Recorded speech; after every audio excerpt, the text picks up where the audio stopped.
White House Press Secretary Caroline Leavitt is slamming Goldberg, saying he's well known for sensationalist spin.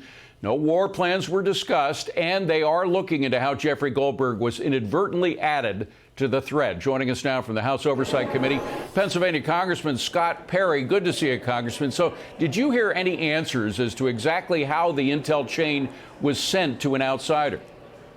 No, I can't say I did. And of course, we're waiting on all the facts before we render any judgments here. And that's important. I know that this has been sensationalized, but it's important that we take a breath here and make sure we get all the information before we decide, what actually occurred there.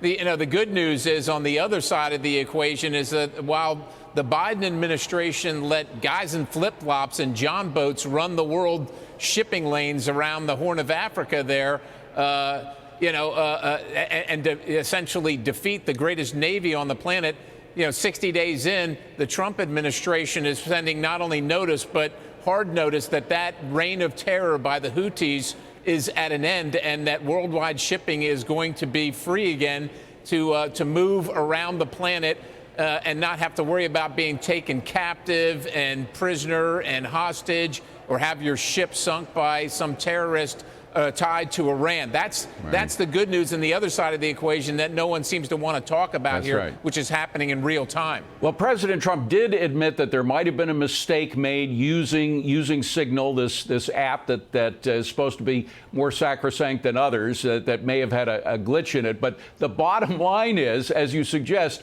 we have been a lot tougher with the Houthis than the previous administration, and that particular strike was successful. It succeeded. And National Security Advisor Mike Waltz spoke about the incident at the ambassadors' meeting today.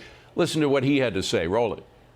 This journalist, Mr. President, wants the world talking about more hoaxes and this kind of nonsense rather than the freedom that you're enabling. And a key part of our sovereignty is open sea lanes and knocking the crap out of terrorists, which is exactly what your team and Pete Hegseth, a good friend and fellow veteran, is leading the charge on, and it's an honor.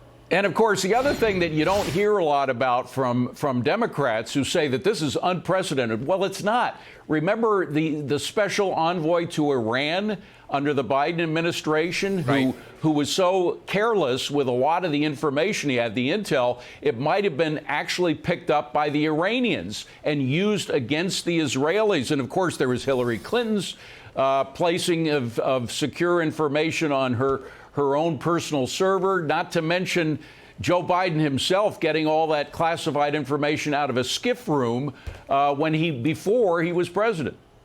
Yeah, that's exactly right. But, just like everything else, all the facts matter, and we've got to get all the facts in. The one fact you can count on, though, is the Houthis are hurting right now, and the sea lanes around the globe are free to travel, courtesy of the United States of America. And Europe, we're waiting for your thank yous as soon as they can come in. And maximum pressure is getting ratcheted up on Iran once again, like it was in the first administration, which caused them a lot of troubles. And frankly, when they're in trouble, I'm a happier person. Great to see you. Scott Perry, thank you very much for being here. Appreciate it. God bless you. Thank you. Thank you. God bless you as well.